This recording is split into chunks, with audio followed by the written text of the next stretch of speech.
Muy buenos días a todos, sean bienvenidos a esta sesión de las reuniones clínicas médicas de la Facultad de Medicina de la Universidad Pontificia Bolivariana. Les doy la bienvenida, mi nombre es Claudia Elena Villegas Estelis, yo soy médica de la UPB, magíster en Educación y Desarrollo Humano y profesora asociada de la Facultad de Medicina de la UPB. En esta mañana para mí es de verdad un inmenso gusto y también un placer darle la bienvenida a nuestros invitados especiales. Se los voy a presentar. Ellos son la doctora María Clara Soto Vargas, la doctora Luisa María Moreno Serna, la doctora Manuela Valencia Correa y el doctor Andrés Felipe Uribe Murillo.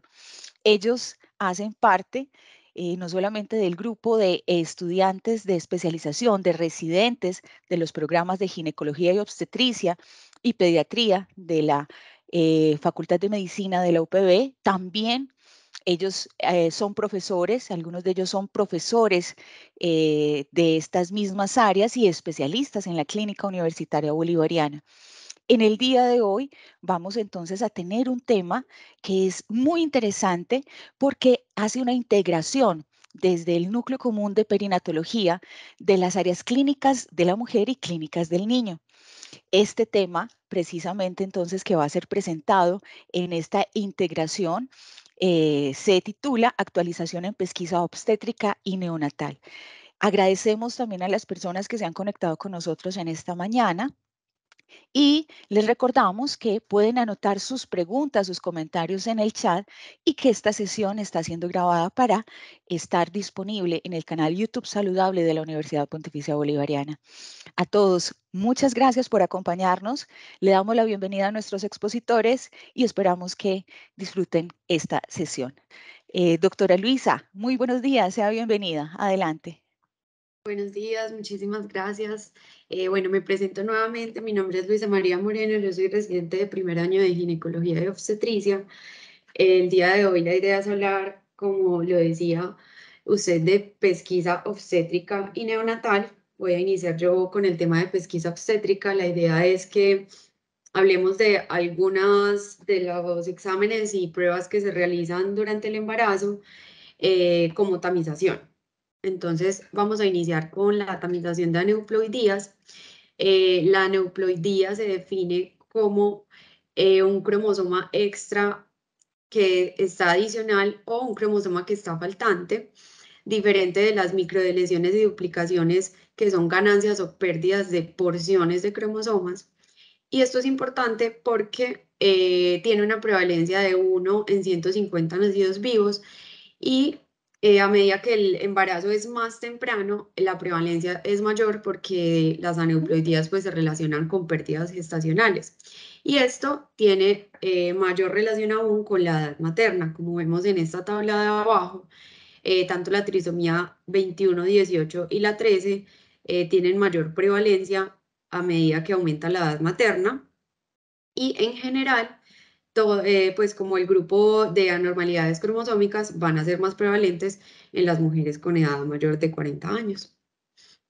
Las más comunes, que son como a la que apuntan más estas pruebas, son la trisomía 21, es la más común en 1 en 700 nacidos vivos, la trisomía 18, que es el síndrome de Edwards, 1 en 3000, la trisomía 13, que es el síndrome de Patot, 1 en 6000, el síndrome de Klinefelter es la aneuploidía en cromosomas sexuales más común y el síndrome de Turner, que es la única monosomía viable, se da en 1 en 2500 y esta no va a depender de la edad materna como lo vemos en esta gráfica.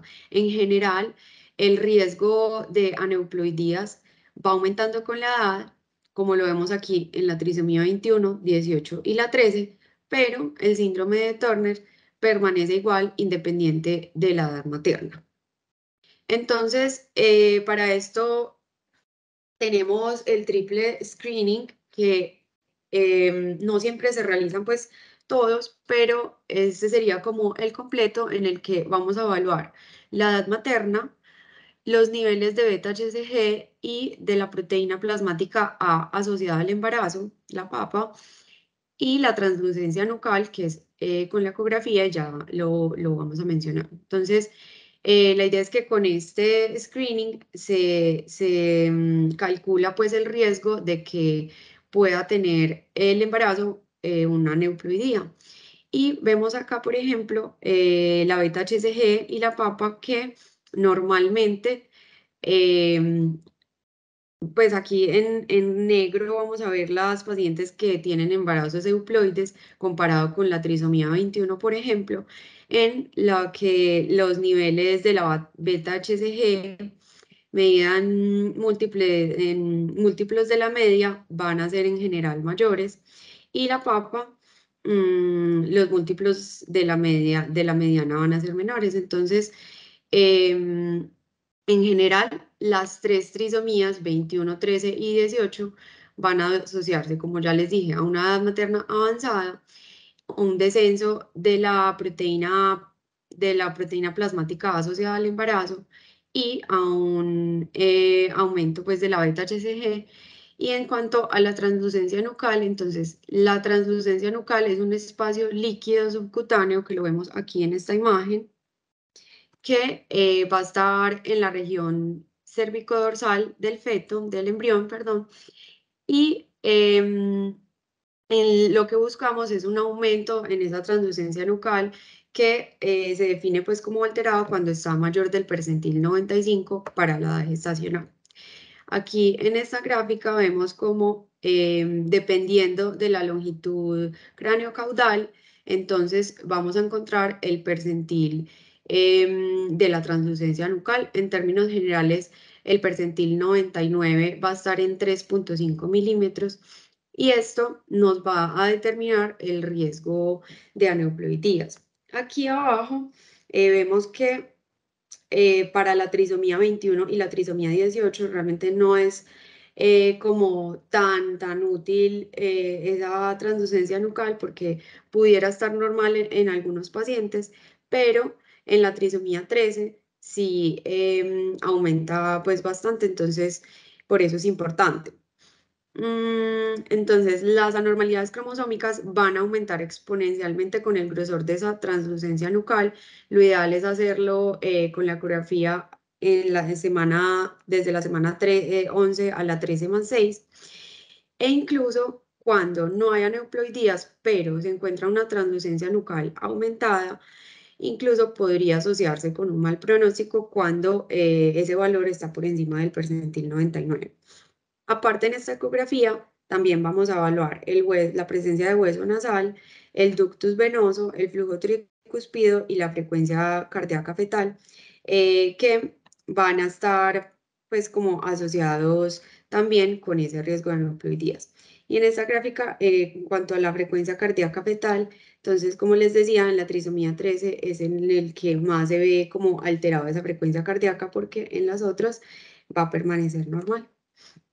En esta ecografía del primer trimestre vamos a, además de evaluar la translucencia nucal, detectar anomalías tempranas mayores, el diagnóstico pues genético que ya les mencioné y esto nos va a permitir hacer una terminación del embarazo que va a ser más temprana en caso pues de que haya alteraciones y estas son como en general las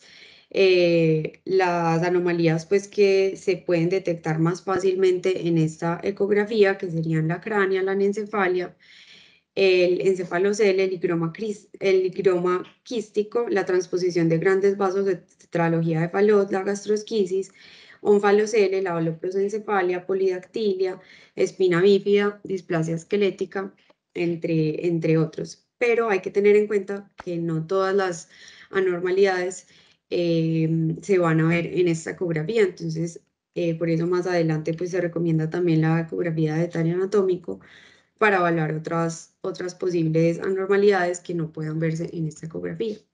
Y esto está contemplado en la guía colombiana pues, de evaluación de pacientes gestantes, en la que ellos recomiendan realizar una ecografía entre las 10+6 semanas y las 13+6 semanas con el fin de mejorar la evaluación de la edad gestacional, detectar embarazos múltiples y detectar malformaciones fetales mediante la translucencia nucal y que esta debe ser medida por personal pues que esté entrenado en esto.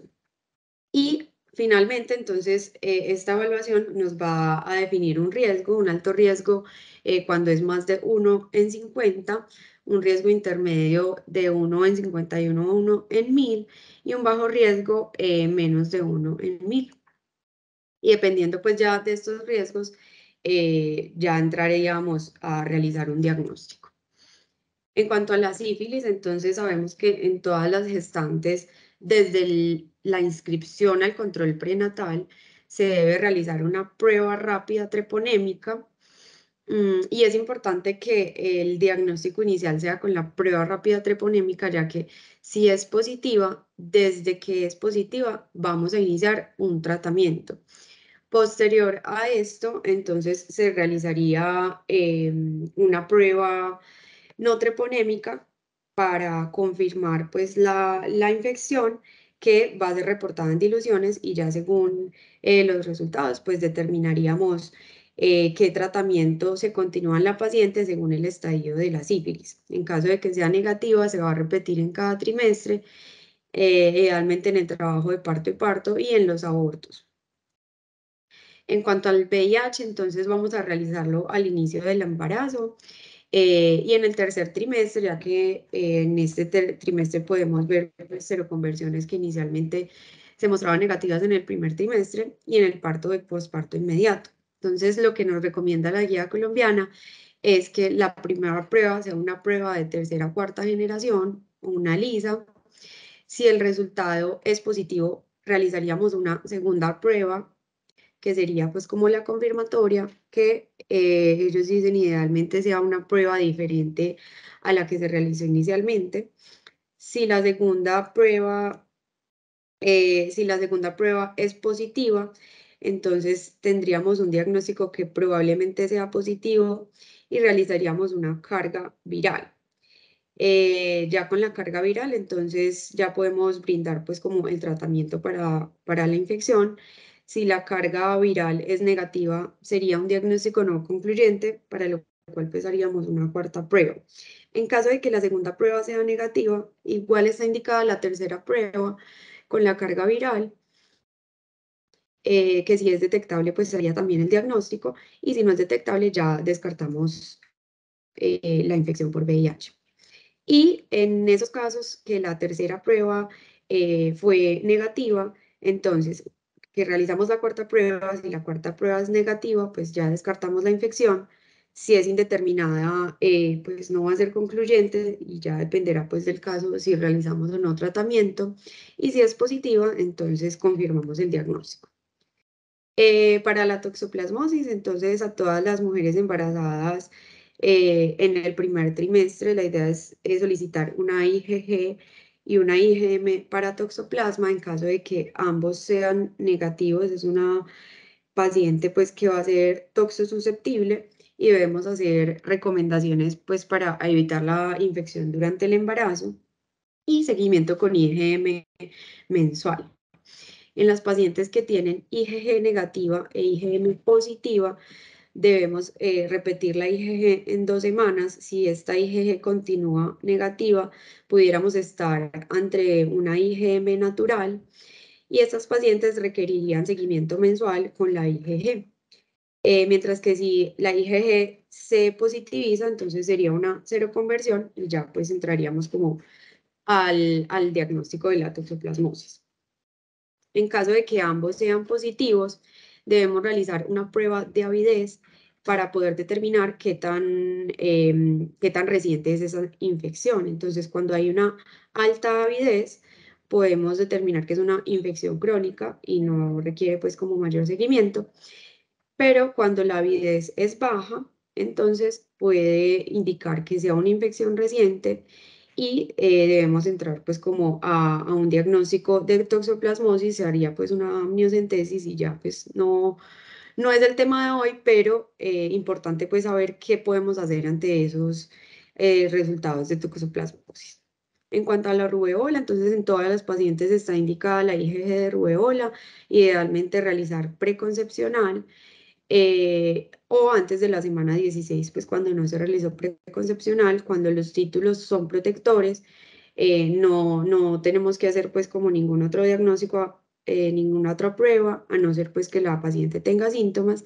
Y en gestantes que son cero negativas o que tienen pues como los títulos menores de 15, si no tienen clínica, tampoco debemos hacer pruebas adicionales, sino que se recomiendan a estas pacientes realizar vacunación en el puerperio o en caso de que se haya realizado preconcepcional, pues realizar la vacunación.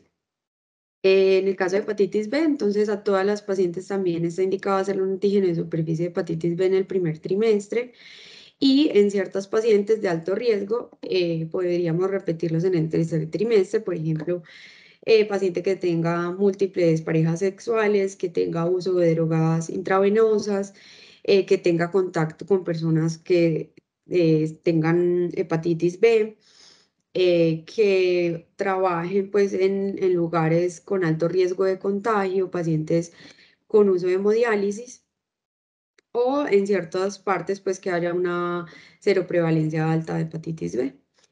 En cuanto a la tamización de la preeclampsia, pues siempre debemos hacer una buena historia clínica y pues evaluar los factores de riesgo de la paciente y si está indicada pues la prevención con aspirina. El Doppler de arterias uterinas se ha utilizado pues como predictor para preeclampsia, incluso cuando está alterado puede detectar hasta 48% de preeclampsias tempranas y 26% de las tardías, pero pues hasta el momento no se recomienda como de rutina en todas las pacientes. Para la bacteriuria asintomática, entonces siempre se recomienda realizar a todas las pacientes un urocultivo al ingreso del control prenatal en las primeras 16 semanas. Si es positivo, pues vamos a realizar tratamiento y seguimiento pues con el urocultivo y cuando es negativo no se requieren más pruebas durante el embarazo. Para el estreptococo del grupo B, entonces vamos a realizar el cultivo rectovaginal en la semana 36 a 37. Importante tener en cuenta que este cultivo va a tener una vigencia de 5 semanas para determinar si la paciente requiere pues la profilaxis durante el trabajo de parto. Y digamos que no es necesario realizarlo en pacientes que tuvieron una bacteriura por estreptococo del grupo B durante el embarazo actual o que tienen un antecedente de tener un recién nacido con enfermedad invasiva por estreptococo del grupo B, porque independiente del resultado de ese cultivo rectovaginal, va a estar indicado la profilaxis. La enfermedad tiroidea vamos a tamizarla con la TSH en personas, en mujeres pues que tengan antecedente de infertilidad, enfermedades autoinmunes, antecedente de aborto o antecedente familiar de trastornos tiroideos. Y la vamos a utilizar pues ya como una prueba diagnóstica en una paciente que tenga antecedente de enfermedad tiroidea como tal, que tenga síntomas, bocio o nódulos tiroideos.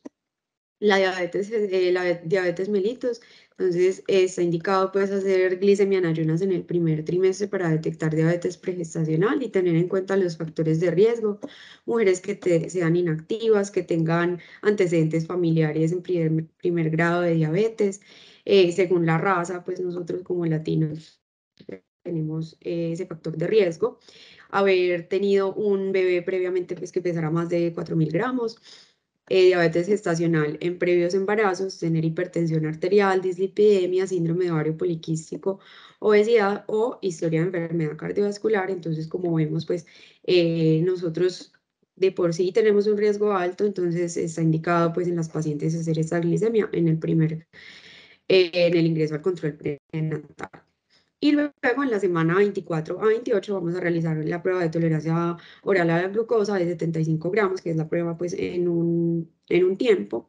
Y vamos a diagnosticar la diabetes gestacional cuando la glicemia en ayunas es mayor o igual a 92, una hora después de la carga mayor o igual a 180 y 2 horas después mayor o igual a 153. Entonces, en la guía detección pues, de patologías en el embarazo colombiana, ellos no recomiendan realizar tamización rutinaria para vaginosis bacteriana, a no ser pues que la paciente tenga antecedente de parto pretérmino, que tenga ruptura prematura de membranas. Se recomienda además realizar tamización de rutina en lugares que sean endémicos de malaria con la gota gruesa. No recomiendan realizar tamización para clamidia ni parásito megalovirus. y tampoco para parasitosis intestinal.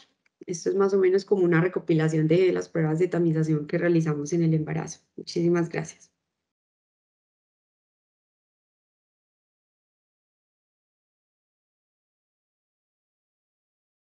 Muchas gracias a la doctora Luisa María. Continuamos entonces ahora con el enfoque desde pediatría, área clínica del niño. Adelante, bienvenidos.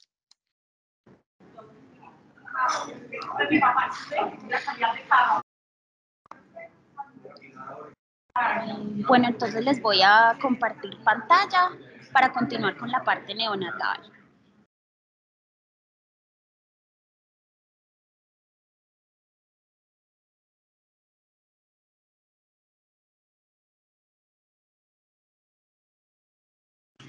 ¿Me confirman si están viendo la pantalla, por favor? Sí, doctora, adelante. La estamos Bueno, viendo perfecto. buenos días para todos. Mi nombre es Manuela Valencia Correa. Yo soy fellow de segundo año de neonatología de acá de la universidad y les voy a hablar como unas cositas súper puntuales del tamizaje neonatal en Colombia, específicamente lo que tiene que ver pues con la nueva resolución que habla al respecto. Podemos empezar diciendo que el objetivo del tamizaje neonatal es precisamente detectar las enfermedades al momento del nacimiento, pues con el fin de desarrollar todas las acciones que lleven finalmente a disminuir la discapacidad y la mortalidad por cualquiera de estos eventos, tratando obviamente pues de iniciar un tratamiento de forma adecuada y oportuna. De hecho, la guía, o más bien la resolución de tamizaje neonatal, dice que al realizar todas estas acciones, pues definitivamente contribuimos a reducir la mortalidad infantil y la discapacidad, precisamente relacionada con afecciones, ya sea pues físicas o mentales, y que finalmente puedan comprometer pues las habilidades en las áreas físicas, cognitivas y sensoriales. ¿Cuáles son entonces esos requisitos para uno implementar un programa de tamizaje neonatal? Obviamente pues debe haber como unas mínimas condiciones para que esto se pueda llevar a cabo. Dentro de las principales, pues como ustedes ven acá en este cuadrito, acá están como unos criterios originales que se habían mencionado desde hace más de 20 años por estas dos personas cuando hablaron como de cuáles eran las principales indicaciones o cuáles eran los principales requisitos para llevar a cabo un programa de tamizaje. Estos criterios se han venido modificando a lo largo del tiempo y aquí en la derecha tenemos como cuáles son esos criterios emergentes. Realmente, digamos que una de las cosas más importantes es que obviamente los programas de tamizaje siempre deben responder a una necesidad reconocida. En este caso, para el caso de los recién nacidos, es tratar de identificar aquellas patologías, condiciones o enfermedades que obviamente pueden aumentar la mortalidad y generar algún grado de discapacidad, que es precisamente el objetivo del tamizaje. Obviamente tenemos una población blanca, que en este caso pues son los recién nacidos en sus primeras 72 horas de vida, todos, o sea, incluidos los que tengan o no factores de riesgo para este tipo de enfermedades.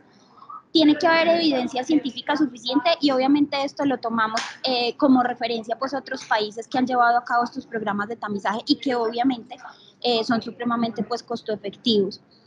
Siempre tiene que haber educación, laboratorio, manejo clínico, pues de todo el programa de tamizaje y de las patologías que se van a incluir pues como dentro de ese programa. Y siempre pues tiene que haber un consentimiento informado, tiene que haber confidencialidad y respeto por la autonomía. Yo ya les voy a hablar esta parte como del consentimiento informado.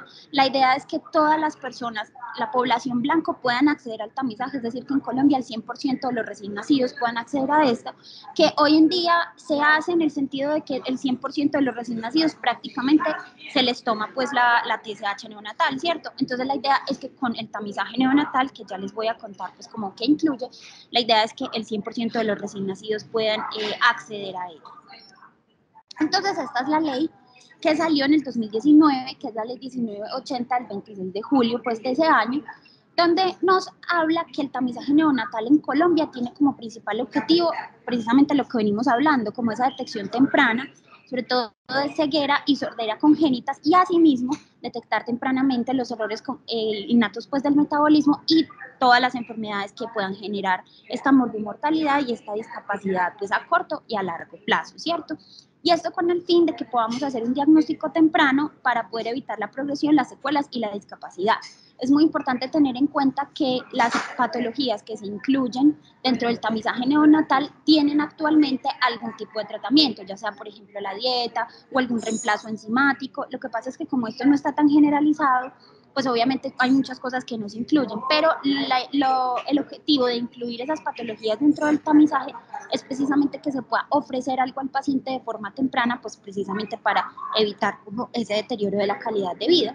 ¿Qué dice la guía? Que a partir de que entre en vigencia esta ley, ¿cierto?, el Sistema General de Seguridad Social debería garantizar que a todo recién nacido se le realice mínimo el tamizaje neonatal básico, que ya les voy a hablar que incluye, y asimismo el tamizaje auditivo, el tamizaje visual, y la guía de detección de malformaciones congénitas también nos habla de que debe incluir el tamizaje de cardiopatías congénitas. Y esto pues sería lo que se supone que el 100% de los recién nacidos en Colombia deberían acceder. Entonces aquí vemos cuáles son los tipos de tamizaje neonatal. Tenemos el tamizaje neonatal básico y el ampliado. Tamizaje neonatal básico incluye uno que ya venimos realizando desde hace más de 20 años, que es el tamizaje de hipotiroidismo congénito a través de la TSH de cordón, pero también incluiría estas otras condiciones que son la fenilcetonuria, la galactosemia, la fibrosis quística, hiperplasia suprarrenal congénita, el déficit de biotinidasa y los defectos de la hemoglobina o las hemoglobinopatías. Esto es lo que se supone con lo que iniciaríamos en Colombia, que de hecho ya se debería estar implementando en la mayoría de las instituciones. Entonces se espera que a los recién nacidos por lo menos ya se les esté ofreciendo o que las instituciones ya estén reconociendo que se debería ofrecer este tamizaje neonatal básico a todos los recién nacidos. Y cuando ya se logre una cobertura suficiente, al menos más del 50% de los recién nacidos, pues ya ofrecer el tamizaje neonatal ampliado, incluye estas patologías que están aquí presentes y adicionalmente las enfermedades de los aminoácidos, las enfermedades de los ácidos orgánicos y los desórdenes de la beta-oxidación de ácidos grasos, que finalmente terminamos tamizando 33 enfermedades en los recién nacidos, pues que es obviamente un pool de enfermedades bien importante. Pero como les digo, digamos que apenas como estamos arrancando, en Colombia en la mayoría de instituciones desafortunadamente todavía no estamos haciendo este tamizaje, pero pues esa es la idea y esta resolución o esta guía se implementa desde el 2019, o sea que desde ese momento pues se debió haber como empezado, pero los últimos reportes hablan que en Colombia pues todavía como que esta cobertura no está muy amplia, a pesar de que hay más de 88 laboratorios que ya procesan estas muestras. Entonces es importante tener presente que tenemos que ir conociendo que esto existe y finalmente pues en nuestras instituciones tratar de contar pues con los elementos para poder ofrecerle esto a las pacientes. Pero entonces, como les digo, la idea es por lo menos ofrecer este tamizaje neonatal básico, en la medida que vayamos progresando pues ya pasar al tamizaje neonatal ampliado. Independientemente del tipo de tamizaje, ambos deben incluir también mínimo el tamizaje auditivo y el tamizaje de cardiopatías congénitas. Afortunadamente, estos dos tipos de tamizaje se ofrecen en la mayoría de los escenarios o de las unidades materno-perinatales en Colombia. Entonces, digamos que esta parte, sobre todo lo que tiene que ver con el tamizaje auditivo, ya está como ampliándose un poco más y sabemos que obviamente en las partes donde hay unidades materno-perinatales pues también obviamente se debe hacer el tamizaje de cardiopatías congénitas, que no me voy a tener mucho en esto, pero sí es importante tener presente que en el último año la Academia Americana de Pediatría cambió un poco la forma de hacer el tamizaje de cardiopatías congénitas, o sea, la técnica es la misma, pero digamos que los pasos a seguir y como para hacer la detección ya se simplifica un poco, para que no tengamos que dejar a los niños varias horas o hacer varios tamizajes, pues porque eso implica tener más personal, estar haciendo más evaluaciones y pues obviamente se ha visto que esto quizá no sea tan costo efectivo. Entonces digamos que la Academia Americana de Pediatría, como les digo, modificó como un poquito esta parte del tamizaje, que es importante pues como que lo conozcamos, pero no nos vamos pues a detener mucho ahí. Entonces, ¿cómo son los componentes del tamizaje neonatal? Todos debemos conocer cómo se hace, ¿cierto? Entonces, es importante saber que la tamización universal para los errores innatos del metabolismo se debe realizar entre las 48 y las 72 horas de vida. Lo ideal es que sea después de las primeras 24 horas de vida, una vez que el recién nacido haya recibido la alimentación. ¿Por qué? Porque durante las primeras 24 horas de vida, pues digamos que la alimentación puede ser un poco menor de lo que usualmente el recién nacido la va a recibir, por lo que pues estamos obviamente recibiendo calostro, pero sí necesitamos que ese bebé reciba alimentos porque sabemos que la mayoría de estos errores innatos del metabolismo se manifiestan o las alteraciones bioquímicas empiezan a aparecer una vez ese recién nacido empieza a recibir o leche materna o pues algún sucedáneo de la leche materna. Entonces, por eso es importante que al menos haya recibido alimentación, ¿listo? Y que se haga más o menos entre las 48 y las 72 horas de vida. Ya vamos a ver como unas cositas, obviamente, que esto implica. Y que inclusive dicen las guías que debería ser idealmente 72 horas de vida. O sea, si uno pudiera hacerlo al tercer día de vida, es mucho mejor que hacerlo antes. Pero si no, pues al menos a las 48 horas de vida, antes de eso no. Y el tipo de muestra que se toma es la muestra de sangre de talón. Pero obviamente mientras esto se implementa, siempre se debe seguir tomando la muestra de sangre de cordón umbilical para la TSH, porque como sabemos que la cobertura en nosotros es prácticamente del 100%, pues tratar de que obviamente no se disminuya esta cobertura, porque entonces empezamos a ofrecer la muestra de talón que todavía no está generalizada, pues nos vamos quedando como sin ofrecer la parte de la TSH, ¿cierto? Que también se puede tomar de talón, pero como no se le va a ofrecer a todos, pues digamos que por ahora no todas las personas van a poder acceder al tamizaje básico, que es con nuestra sangre de talón, tenemos que seguir tomando TSH de cordón. Eso es supremamente importante y ya pues ir ofreciendo progresivamente la muestra de sangre de talón para poder hacer el tamizaje básico, que es importante tener presente desde el punto de vista ético, y es que con el tamizaje para hipotiroidismo congénito pues realmente no tenemos ningún problema, porque a la madre se le solicita el consentimiento desde que ingresa pues en trabajo de parto o ingresa para su programación de cesárea o ya pues como para el nacimiento, ¿cierto? Pero para la muestra de sangre de talón sí se necesita un consentimiento informado. Acá les pongo simplemente como la fotico, esto está en el anexo 2 de la guía que ustedes ven acá referenciada, donde está el modelo de consentimiento informado. No tiene que ser eso, pero digamos que es como una guía para que las instituciones adopten y tengan el consentimiento informado para eso. Es muy importante que ese consentimiento informado se haga, se expliquen obviamente como todos los beneficios que tiene, todos los riesgos, cómo va a ser tomada la muestra, cómo van a ser utilizadas las muestras pues tomadas en el paciente, cómo se va a manejar la información pues que finalmente se obtenga, qué se va a hacer si este tamizaje sale positivo o negativo, ¿cierto? Entonces, todas esas cosas deben estar ahí y se deben explicar obviamente pues a los padres y que alguno de los dos firme, pues que está de acuerdo en realizarlo, que se supone, uno esperaría que todas las personas estuvieran de acuerdo porque esto finalmente pues va a estar incluido dentro de la cobertura pues del plan de salud. ¿Cómo debe ser entonces la calidad de la muestra? Pues obviamente eso debe ser una prioridad para que este tamizaje sea eficaz. Nosotros sabemos que las muestras se toman como como la TSH, que son gotas de sangre seca que se ponen en un papel filtro, porque este es finalmente el fundamento pues, de los programas de tamizaje neonatal y uno siempre debe exigir una muestra de buena calidad. Nosotros estamos acostumbrados pues, que en la mayoría de partes estas muestras pues las toma el personal de enfermería, ¿cierto? Las jefes o auxiliar de enfermería y que obviamente lo hacen muy bien, pero nosotros también tenemos que ser garantes de esto y siempre verificar que la muestra esté de buena calidad. Acá a la derecha se muestra cómo es una muestra bien tomada, ¿cierto? O sea, que no sea ni muy oscuro ni muy clarita y que cubra prácticamente como todo el diámetro interno de esta circunferencia. Ya muestras inadecuadas es que quede demasiado clarita y entonces que esté muy diluida o que esté coagulada o que no cubra como todo el diámetro interno de la circunferencia o que ya sea pues demasiado sobresaturada. A veces nos parece que no importa, mandemos eso así, eso debe servir. No, porque inclusive así lo tomemos así y lo mandemos al sitio pues donde se va a hacer como el procesamiento, lo devuelven. Y esto implica que tengamos que volver a tomar, pues como a hacer, o sea, a tomar la muestra en el recién nacido.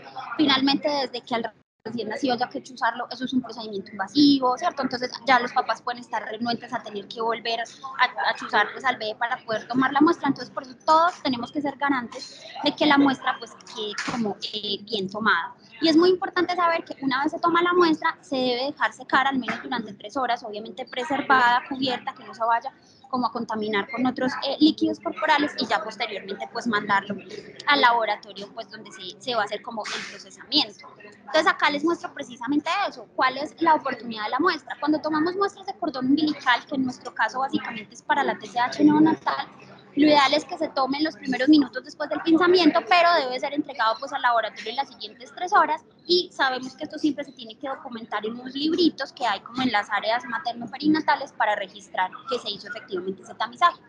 Y la muestra de sangre de talón, como les digo, entre las 48 y 72 horas, preferiblemente a las 72 horas, iguales consideraciones de preservación. Acá hay un problema y es que nosotros sabemos que en teoría, según la guía de atención del recién nacido sano en Colombia, los recién nacidos que no tengan factores de riesgo deberían estar en observación y alojamiento conjunto con la mamá las primeras 24 horas de vida.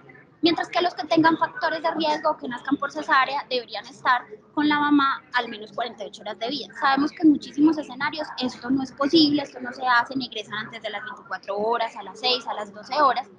Entonces, por más que el recién nacido cumpla el tiempo de observación, no va a alcanzar a estar las 72 horas de vida, al menos que esté hospitalizado, pero no va a alcanzar como las 72 horas de vida para poder hacer esto. Entonces, ¿qué dice la guía? A uno le toca buscar la forma de dar como información clara y motivar a los papás para que al tercer día de vida regresen, pues al segundo tercer día de vida, regresen al centro de salud donde el bebé nació o donde la IPS pues de la familia pues cuente, ¿cierto? Regresen para tomarle la muestra. Esto en muchas ocasiones no es posible porque la familia vive lejos, porque no pueden venir, porque no tienen recursos, por muchas cosas.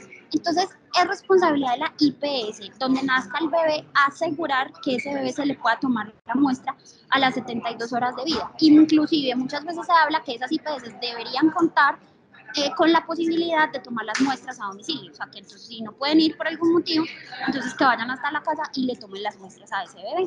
Entonces, eso es la parte que a mí me parece más difícil que se logre, porque lo que no se tome antes de que el bebé salga de la institución donde nació, ya es muy difícil que después se logre, sobre todo para las personas que tengan dificultades de acceso. Entonces, por eso se deben como plantear pues diferentes opciones en las IPS donde se atiendan pues a esta población para que se pueda garantizar que se tome la muestra a las 72 horas. Acá les muestro como la tarjetica que se va a tener pues como las instituciones para la toma de la muestra. Ahí está, básicamente esa sería la tarjetica del tamizaje neonatal básico. La idea es que se llenen absolutamente todos los campos que están vacíos, obviamente para aportar muchísima más información y que en el momento de interpretar los resultados, pues uno tenga como más herramientas para correlacionar esta información de la madre y del recién nacido con las muestras. Y aquí en la derecha están pues como los circulitos donde se deben poner pues las muestras de sangre seca. ¿Cómo se debe tomar la muestra? Entonces, lo ideal, pues se supone que este bebé a las 72 horas de vida, pues ya está termorregulado, o sea, no tenemos esos problemas de que apenas nació, que tiene hipoperfusión de las extremidades, que no se va a obtener una buena muestra, pues se supone que a las 72 horas esto ya, pues digamos que está superado. Pero sí lo que se debe hacer es que se debe calentar la extremidad, debe ser en miembros inferiores, cualquiera de los dos, se debe calentar la extremidad y una vez uno vea que tiene buen llenado capilar, que el piecito está calientico y todo lo demás, entonces lo que se hace es que se coge al recién nacido en posición vertical precisamente para que la sangre baje como por gravedad, ¿cierto? Y que obviamente como que los miembros inferiores, digamos que tengan más sangre, ¿cierto? Con respecto pues a los miembros superiores. Y acá en esta parte de la mitad y aquí en la gráfica de la derecha vemos el sitio donde se debe tomar la muestra, o sea, como que se hace dos líneas imaginarias que pues atraviesen el primero y el quinto arterios. Y las muestras se deben tomar precisamente por fuera de esas líneas, no dentro de las líneas, porque por acá en la mitad es donde pasa el paquete neurovascular, nervios, arterias, venas, y obviamente pues podemos hacer un pinzamiento y ocasionar un problema ahí. Entonces las muestras se deben tomar en la parte lateral del talón, ¿listo? En cualquiera de las dos partes, pero antes de eso uno hace como un ordeño del piecito, obviamente como para obtener una mejor muestra. Antes de hacer eso, pues se debe limpiar el piecito, puede ser con alcohol al 70% o con los pañitos pues que tienen alcohol, no se debe hacer con yodo povidona porque eso puede alterar las muestras, sobre todo en el momento en que ya lleguemos a hacer TSH de talón, ¿cierto? Entonces se debe limpiar solamente con alcohol, se toma la lanceta, se toma la muestra y ya después se toman las goticas y ya se llenan pues como los espacios respectivos en la tarjetica. Lo ideal es de verdad asegurar que el piecito esté bien calientico y bien perfundido para que solo tengamos que hacer una sola función, porque obviamente pues si hacemos más funciones pues esto genera más dolor e incomodidad pues para los bebés. Como les digo, se llenan los espaciecitos y nosotros pues tenemos que ser como garantes absolutamente todos de que la muestra quede bien tomada y finalmente eso se deja secar durante 3 horas, obviamente como les digo, aislado, que usualmente pues lo meten como en neveritas o en cajitas, precisamente para evitar que se vaya a contaminar o se vaya a ensuciar, porque eso también es una de las cosas que se verifican y ya después ya se manda al laboratorio para que pues digamos que puedan hacer el procesamiento. que es importante saber que los laboratorios que oferten las pruebas para tamizaje neonatal tienen que cumplir con varios requisitos y condiciones. Esos requisitos están implementados en el Manual de Habilitación de Prestadores de Servicios de Salud mediante esa resolución que les pongo ahí, y también deben estar inscritos en el registro de laboratorios RELAB mediante la resolución 561.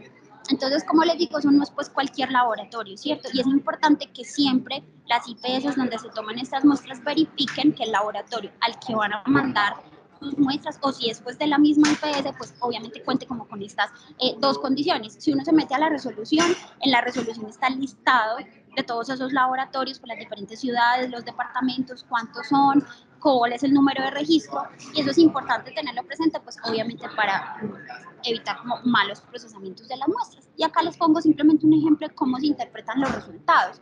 Realmente hay algunas patologías que tienen un punto de corte. Lastimosamente, estos puntos de corte, como en Colombia todavía no tenemos estos tamizajes, digamos que son basados como el consenso de expertos y como basado en los valores de tamizaje de otros países. Pero pues apenas esto se empieza a implementar, es posible que estos puntos de corte vayan cambiando en la medida que vayan viendo la prevalencia de cada una de estas enfermedades en la población, que en Colombia todavía obviamente, pues como no lo estudiamos de rutina, probablemente no sepamos muy bien, o sea, hay como una aproximación, pero realmente todavía no tenemos, es a ciencia cierta estimada cuál es la prevalencia pues, de muchas de estas enfermedades, de algunas sí, sobre todo por ejemplo hipotiroidismo congénito, que tamizamos casi que toda la población neonatal, pero el resto no. Digamos que estos son puntos de corte que se tienen presente pues como de algunas publicaciones, algunos hablan de valores y otros como las hemoglobinopatías simplemente dice si está presente o ausente la hemoglobina pues como digamos anormal, ¿cierto?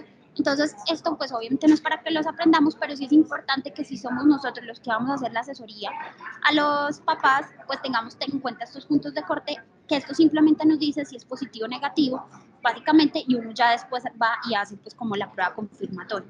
Y finalmente, este es como debe ser como el flujo de información, donde si yo tengo un niño que alguna de estas pruebas sale dentro del tamizaje positivo, entonces uno lo debe notificar al CIVIGILA como un caso probable mediante la ficha de defectos congénitos, y ya después se toma, digamos, como la muestra para hacer como ya la confirmación pues o no de la enfermedad, y ya pues según el tipo de enfermedad, la condición del paciente, si sintomático o asintomático, ya pues obviamente se haría el paciente de manejo ambulatorio o intrahospitalaria y se llenaría pues la ficha de enfermedades huérfanas. Entonces básicamente esta es como la ruta que se va a hacer de tamizaje neonatal. Esto es simplemente para que ustedes lo conozcan, tenemos que empezarnos a empapar de esto porque realmente todavía estamos muy atrasados en Colombia en la implementación de esta resolución en las diferentes instituciones. Y uno ya ve que la gente conoce mucho de esto y cada vez piden más que se empiece como a implementar y preguntan esto y uno como no, todavía no lo tenemos. O las personas que lo hacen pues lo pagan, lo mandan a otro tipo de laboratorios, pero tenemos que reconocer que en Colombia, como les digo, al menos ya hay como entre 88 y 90 laboratorios que procesan estas muestras y que pues obviamente se supone que eso es de carácter obligatorio. O sea que en las diferentes IPS donde atendamos a esta población, pues ya deberíamos estar pensando pues como en implementarlo, así no sea nuestro propio laboratorio, pero sí al menos como contar con un laboratorio de referencia para el envío de las muestras. Y eso era pues como lo que tenía para contarles.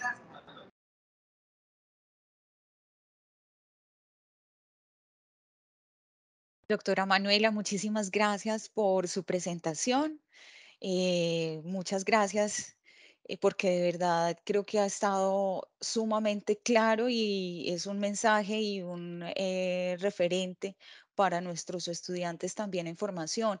Y de igual manera, el tema como ustedes lo han presentado y como lo han abordado, creo que además también para nuestros profesionales en ejercicio, porque esta actualización ha sido muy completa y tiene en cuenta muchos aspectos de lo que es la realidad del ejercicio y de la práctica, que no solamente tenemos, digámoslo así, la claridad en relación al concepto o a las indicaciones desde el punto de vista clínico para nuestros pacientes, sino que también todo esto está ligado a aspectos relacionados, por ejemplo, con políticas de salud pública, con el contexto del Sistema General de Seguridad Social en Salud, y esto es importante también tenerlo en cuenta, y esperamos que, como usted bien lo dice, todo esto se logre implementar mucho mejor, precisamente para el beneficio de nuestros pacientes. Tenemos en este momento la posibilidad de que nuestros asistentes hagan sus anotaciones en el chat de la reunión o que también puedan activar sus micrófonos. Invitamos a nuestros estudiantes, profesores, profesionales de ciencias de la salud que están conectados en este momento a que activen sus micrófonos y los invitamos. Adelante.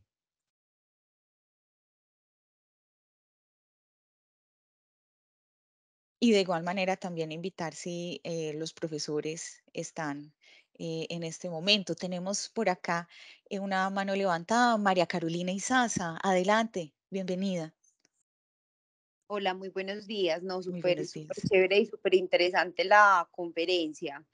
Eh, a mí me preocupa lo que Manu dice. Nosotros cada vez tenemos altas más tempranas en la clínica y definitivamente es pues el tiempo óptimo para hacer la prueba, pues no, probablemente no lo vamos a alcanzar a tener porque administrativamente eso no va a ser posible, logísticamente no va a ser posible. Eh, yo creo que podríamos como ir pensando de pronto en un convenio con alguno de los laboratorios que tenga, alguno de los laboratorios que procese pues el tamizaje y, y enviar los pacientes a las 48 o 72 horas a que se tomen la muestra, por lo menos los que sean de Medellín.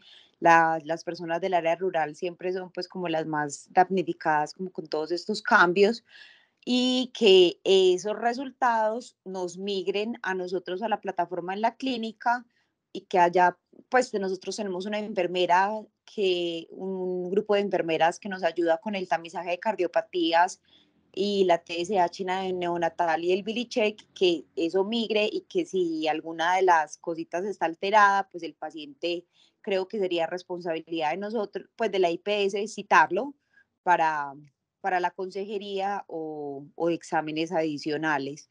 Pues es lo que se me ocurre en ese momento para hacer en la clínica, porque es cierto que, por ejemplo, en Estados Unidos los bebés se quedan hasta 72 horas en los hospitales y tienen casi el doble de los tamizajes que Manu mostró, hacen muchísimos más pruebas de tamizaje. Creo que tenemos que caminar hacia allá. Doctora María, muchas gracias y en este momento quisiera darle la palabra al doctor Andrés Uribe. Doctor, bienvenido, muy buenos días. Adelante, puedes Muy activar tu buenos días, micrófono. muchas gracias.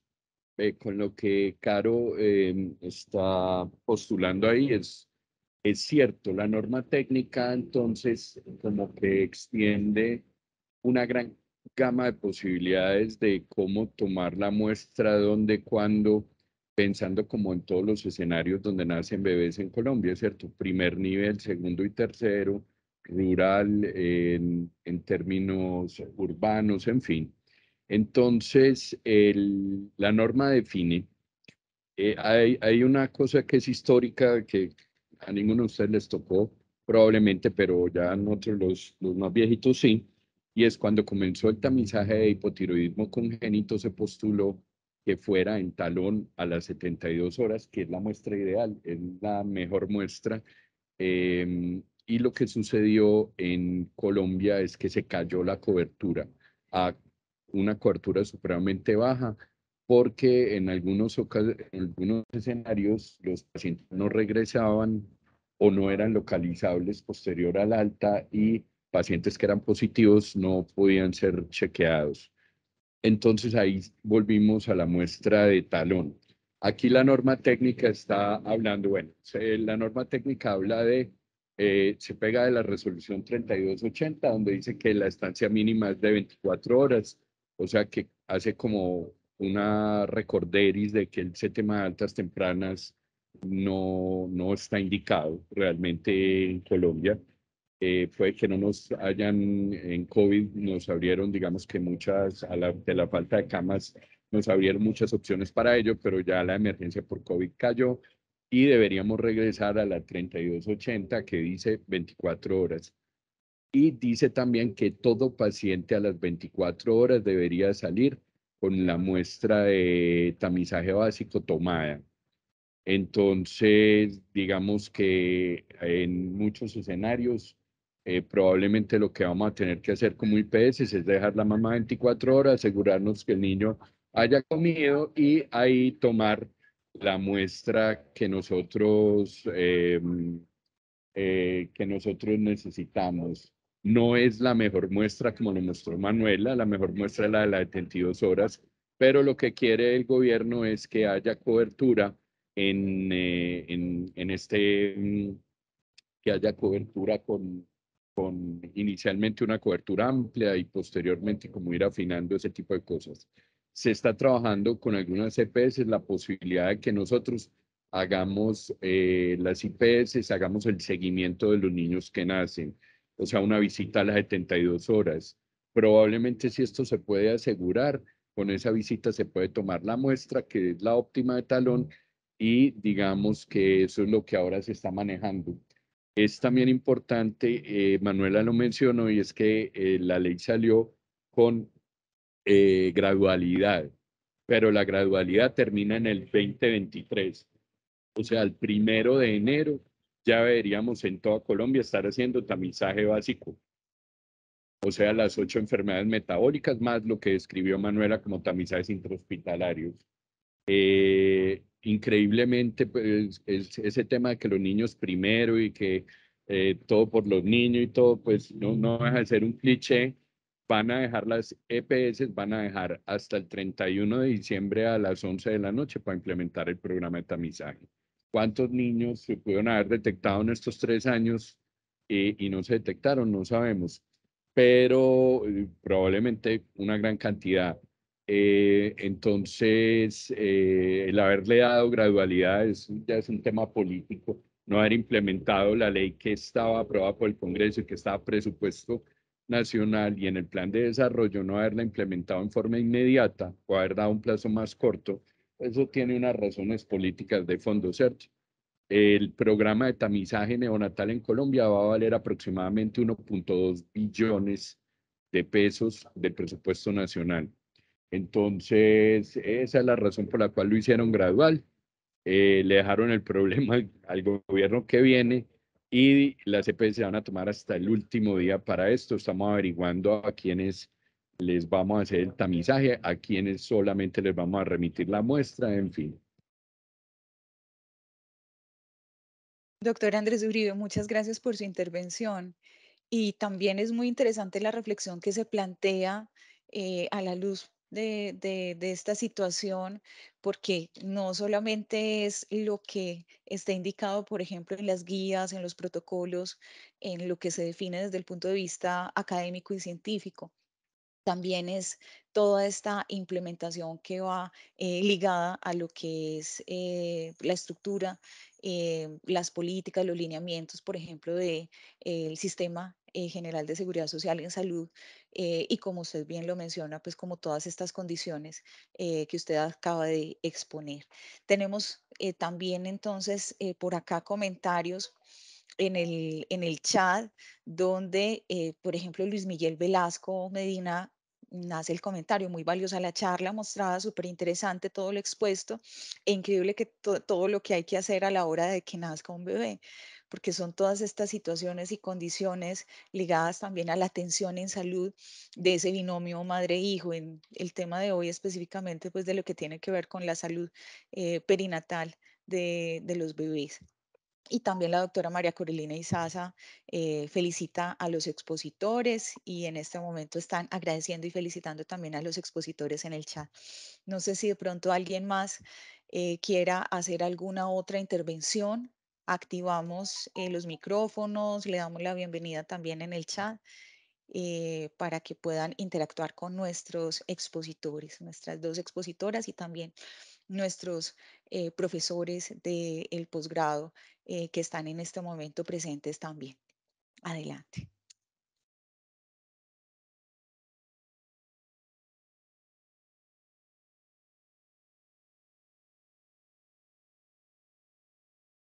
Bueno, por acá entonces no veo en este momento preguntas en el chat. Yo quisiera, ya en estos minutos que nos restan de la sesión, eh, que cada uno de los expositores, la doctora Luisa, la doctora Manuela, la doctora María Clara, el doctor Andrés, si desean hacer un comentario de cierre, porque creo que ha generado también una reflexión importante y un referente en nuestros estudiantes, y también esperamos que en los demás profesionales de ciencias de la salud que se han conectado con nosotros en esta mañana, tengan la oportunidad de escucharlos. Adelante si quieren hacer un comentario final.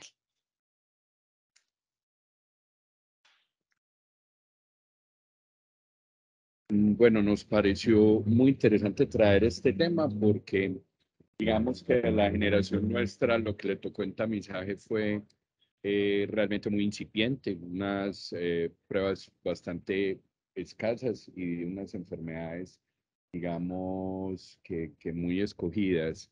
Lo que todos los asistentes les va a tocar es otra generación de tamización. Es una tamización, digamos, del siglo XXI. Muy posiblemente también les va a tocar vivir el tamizaje por medio de exomas. Es un tamizaje más rápido, ahí se cogen hasta 200 enfermedades, entonces digamos que eso probablemente es el principio de algo que les va a tocar, pero que por lo menos sepan que este básico ya les tocó, deben aprender a relacionarse con estas enfermedades, deben aprender a diagnosticarlas después de que los tamizajes sean positivos, criterios de remisión, manejos nutricionales preventivos, etcétera. O sea, esto abre como una puerta de una nueva generación de mucho más moderna del siglo XXI de atención neonatal preventiva. Y medicina de precisión también, doctor. Sí, señora. Todo esto que se abre entonces, que incluso hace algunos años podría parecer ciencia ficción, algo incluso cinematográfico, pero en este momento es una realidad y es muy importante tenerlo presente y tenerlo en cuenta. Muchas gracias al doctor Andrés Felipe Uribe por ser nuestro invitado especial, por traer estos temas que considero son de gran relevancia, son muy importantes para la formación, para generar esta reflexión, la discusión, la revisión de estos temas.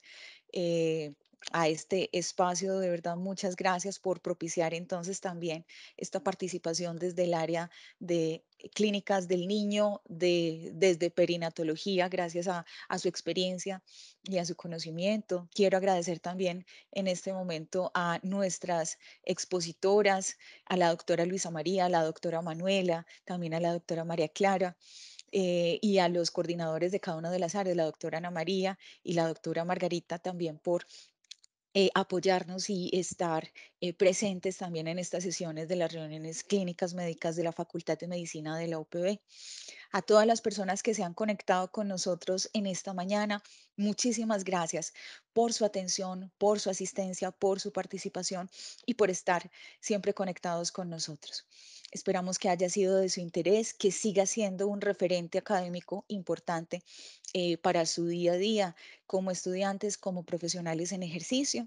A todos, muchísimas gracias. Un feliz día. Les deseamos un fuerte abrazo. Cuídense mucho y que estén muy bien. Los esperamos en las próximas sesiones de las reuniones clínicas médicas de la Facultad de Medicina de la UPB. Feliz día para todos.